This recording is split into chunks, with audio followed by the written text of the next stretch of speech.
Супер Туу'нун көрүүчүлөрүнө салам. Супер Туу каналында кезектеги репортаж урматтуу көрүүчүбүз Кыргыз Республикасынын эмгек сиңирген артисти Алтынай Нарбаев жекебиз Токтогул Сатылганов атындагы Улуттук филармонияда 17-18 май күндөрү өзүнүн жеке концертин коюуда. Мына ушул концерттен биз сиздерге репортаж тартуулаганга даярбыз. Концертти биз менен чогуу көрүңүз.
Барына чексиздик.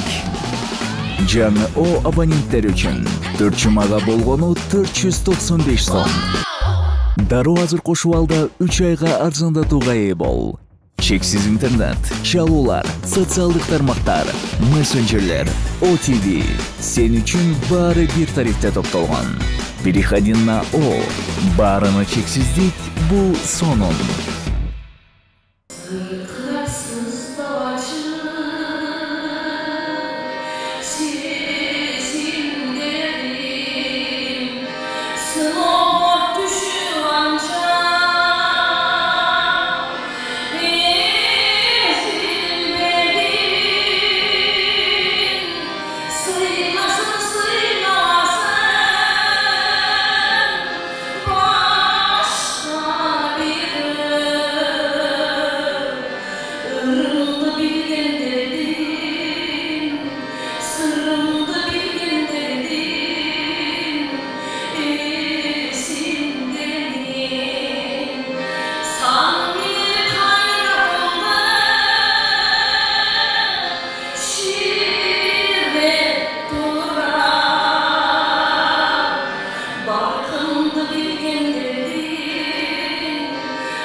Бүгінгі концертті алып барған менің көзде көрген бек туғаным Манас Алыкуловсага терең ыраазычылык, Береке бийчилер тобуна терең ыраазычылык, мени колдоп коштоп ар дайым аркамда салган маэстробуз Бакыт Тилегенов агайыма терең ыраазычылык. Анан Береке бийчилер, периштелер, силерге рахмат. Өнөрдөгү кошо келип ырдап берген ар бир өнөр инсанына рахмат. Эжеке чындыгында концертти башынан аягына чейин көрүп отурдук. Бизге чындыгында аябай жакты. Мен жан дүйнөм музыкага толду бүгүн. Мен дагы да бүгүн сизди сүйдүм. Бүгүн сизди жакшы көрдүм. Мен сени сүйөм өмүр деген чыгарманы аткардыңыз го. Мен ушунчалык мен сахнага чыгып мен сизди кучактагым келди, бирок мүмкүнчүлүк болгон жок. Мен кучактап баштасам болобу эжеке бүгүнкү маегимде. Рахмат эжеке. Сонун болду концертиңиз. Кут болсун эжеке. Келиңиз эми. Соңку чыгармадан баштагым келип турат. Из калтыр бул дүйнөгө. Из калтыр бул дүйнөгө сиз кыргыз искусствосуна, кыргыз маданиятына из калтырдыңыз. Жеке бул элдин баамы, жеке өзүмдүн баам, бирок өзүңүздүн жеке оюңузда дагы эмнелерди калтырып кеткен оюңуз бар? Мен эми баягы атчалык, атым калбаса дагы бир тайчалык эмгек кылдым деп ойлойм. Себеби ушул мектепте иштегениме 36 жыл болду. 17 жашымдан баштап мугалим болуп иштеп келе жатам. 30 жашымда чоң сахнага ырчы болуп дагы аттандым. Эки кесиптин ээси болуп мына азыркы күнгө чейин иштеп келе жатам. Мен окуткан окуучуларым азыр чоң балалуу болуп калышты. Силердей балдарды окуп тарбият чоңойтконыма мен бактылуумун. Ошентип эмгегимден из калтырдым деп ойлойм. Аял заты катары балдарды 3 баланын энеси болуп из калтырдым деп ойлойм. Анан чыгармачылыкта мыкты композитор оюнчулардын терең маанилүү ырлар жазган акындардын ырларында мен да жашап ошолордун ырларын аткарып из калтырдым деп ойлойм. Эми калтырып жибердим дегенден алысмын, дагы да кайталайм, атчалык болсо да бир тайчалык из калтырдым деп өзүм ишенем. Бүгүнкү концертте аябай элдин маанайы жакшы болду. Сен айткандай баягы биринчи бөлүк оркестр, анан аккордеон бөлүк болду. Аккордеон бөлүктө баягы ансамбль болгонбуз, саксофондор менен аябай эл жакшы кабыл алышты. Анан эстрадный бөлүк болду. Ал жерде клиптер, баягы жандуу клиптер болуп, бийлер, Береке бийчилер тобу, жетекчибиз маэстро Бакыт Тилегеновду көрдүңөр. Кандай мындай ырдаган, ушунчалык жеңил, коркуп ырдайсың, ишеничтүү ырдайсың. Агайдын ошол бизди ушундай кылып тарбиялады. Сахнада эркин болгула, сахнада өзүңөрдү сынга келдим деп ойлогула, силерди сыйлап келген адамдар болуп турат. Эркин болгула деп ушул агайдын бүгүн жап жаңы унутулбайт энелер деген ырын ырдадым. Дебют болду, өзүңөр көрдүңөр. Анан ошол из калтыр бул дүйнөдө менен бүттү. Шакиртим Динара Телекеева келди Жалал-Абадтан. Самара Каримова белек бечкеги менен кеч болсо да келип мага бир сыра көйнөк тартуулап кетти. Алла разы болсун. Ушундай кыздарды эми берсе жакшы, бербесе жаман эмес. Көңүл, менин көңүлүм үчүн ушул оштон атайын белек бечкектерин алып келип, бирок ырдаганга үлгүрбөй калды. Концерттин аягында келип калды. Мен разымын. Кудайга миң мерте шүгүр дейм, элдин сүйүүсүнөн айырбасын. Эч качан оорубайлы, бөдө кырсыктан, курулай доматтан Алла таалам сактап, баардыгыбыз бүгүнкү концерттегидей маанайды баарыңыздарга каалайм. Азыр мен бактылуулуктан, ырдоодон аябай жакшынакай чарчап турам. Бул бактылуулуктун чарчоосу. ошол эртең концертке келиңиздер. Жалпы көрүүчүлөргө айта кетели, 17-18 майда Борбор калабыз Бишкекте Токтогул Сатылганов атындагы улуттук филармониябызда 18 майдагы жеке концерт уланат. Жекебиздин келе албай калгандар, жетишпей калгандар сөзсүз түрдө келсеңиздер болот. Бул нерсеңиз мага бир аз жүрөгүмдө калды. Мен ушул суроону бербесем болбойт дегендей өзүмө бир сактап койдум да. Кечигип бармагыңды тиштеп калба деп баягы ыргыңызда айтылды. Сизде болду беле? Ооба, сөзсүз арман болот экен. Мен азыр мен немен айтып коеюн, баягы сен айтпайсыңбы эртең келгиле деп. Эртең 18 майда дагы филармонияда болот. Бул жерге жетишпей калсаңыздар, Ошко барыңыздар 21-22-синде. Ошкода жетишпей калсаңыздар 23-үндө Барып театрына Жалал Абадтан жолугушалы.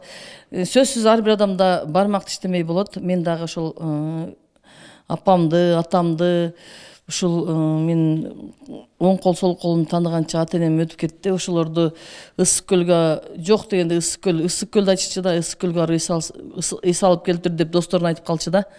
Ошол жок дегенде ысык көлгө алып келе албадым деген чоң арман бар. Бирок эми эжелерим бар, бир тууган эжелерим, агаларым бар. Ошолорду эс алдырып, ошолор азыр да келип биринчи катарда отурушту. Мен кубансам кубанып, кайгырсам кайгырып дегендей. Анан эми арманы жок адам болбойт, жүрөгү бүтүн адам болбойт.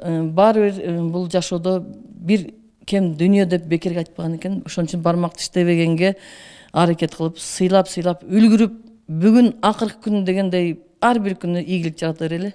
Анан сахнага сиз кичинекей отурган неберелерди алып чыктыңыз, азыртадан баштап сахнага чыгып күнөө башташтыбы? Сиз каршы эмессизби эртең ырдайм деп чыкса? Ырдайм деп чыкса каршы болбойм. Бул мисалы мен кайра бул өмүргө келсем кайра эле ырчылык кесип тандамакмын. Себеби ырдаган жүрөк баары ырдайт. Мен деле 30га чыкканда чыктым да, 30дун тегерегинде сахнага чыктым. Неберем ырдайм десе, кичинекей кызым ырдайм деген болсо, мен эч качан каршы болбойм. Тескерисинче колдоп коштойт элем. Себеби чыныгы талант ташты да жарып чыгат. Сиздин талантыңызды билебиз эжеке. Аны мактоонун бул жерде эч кандай кажети жок. Бүгүнкү көрүүчүлөрдүн кол чабуусу менен, алардын кабыл алуусу менен биз канчалык кадыр бартуу экениңизди сездик, билдик. Чоң рахмат сизге. Ыраазычылык билдиребиз. Бар болуңуз эжеке. Аман болуңуз. Өмүрдө өпкүс келген экен, мен өзүм өп коеюнчу. Арман жок менде. Чоң рахмат эжеке, бар болуңуз. Чын эле ыргып атканда бир эмнеңди беришиңди билбей ушундай болуп турсун да, сен да, мен да ушундай болом да, жакшы деп аткан адамга эмнемди неме кылсам экен, кантип ыраазычылыгымды айтсам депчи. Сен айтпайсың келип кучактап сизди өпкүм келди деп. Мен ыраазымын. Демек силердин жүрөгүңөрдү козгогон темалар, козгогон эмоциялар болсо мен бактылуумун. Ай, сиз мага ушунчалык жагасыз дечи. Биз жыйынтыктайбыз менен урматтуу көрүүчүбүз. Сен мага ушунчалык жагасың да. Рахмат. Бар болуңуз эжеке. Экөөбүз бир болбойбуз тең дүйнө, жүрөктө арман болуп, жүрөктө арман болуп, мас каласың да.